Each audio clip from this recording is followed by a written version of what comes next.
মহান স্বাধীনতা দিবস নারায়ণগঞ্জে সরকারি বেসরকারিভাবে বিভিন্ন অনুষ্ঠানের মাধ্যমে উদযাপিত হচ্ছে। সকালে বধ্যভূমি বিজয় স্তম্ভে পুষ্পস্তবক অর্পণের মধ্য দিয়ে দিনের কর্মসূচি শুরু হয়। নারায়ণগঞ্জ কেন্দ্রীয় শহীদ মিনার থেকে জানিয়েছেন প্রতিনিধি আব্দুস সালাম। ৫৫তে বাতিল বাংলাদেশের স্বাধীনতা। ৫৪ বছর আগে এই স্বাধীনতা যুদ্ধে ৩০ লক্ষ শহীদের বিনিময়ে অর্জিত হয়েছে আমাদের প্রিয় স্বদেশ বাংলাদেশ।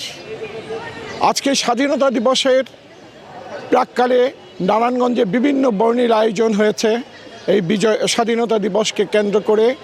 এর মধ্যে ছিল পঞ্চবটি বধ্যভূমিতে মুক্তিযোদ্ধাদের পুষ্পার্ঘ্য অর্পণ, চাষারা বিজয় স্তম্ভে বিভিন্ন শ্রেণী পেশার মানুষের, প্রশাসন থেকে শুরু করে সর্বস্তরের মানুষের পুষ্পার্ঘ্য অর্পণ, এবং সবচেয়ে যেটি বর্ণিল আয়োজন প্রতি বছরের মতো এবারও খেলাঘরের আসর।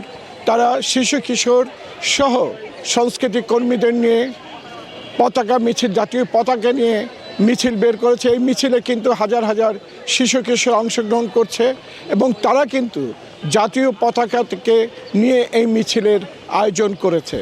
অন্যান্য বছরের তুলনায় এবার কিন্তু আনুষ্ঠানিকভাবে জাতীয় স্বাধীনতা দিবস পালন করা হলেও উৎসব এবং আনন্দের মধ্য দিয়ে কিন্তু সেটি পালন করা হচ্ছে।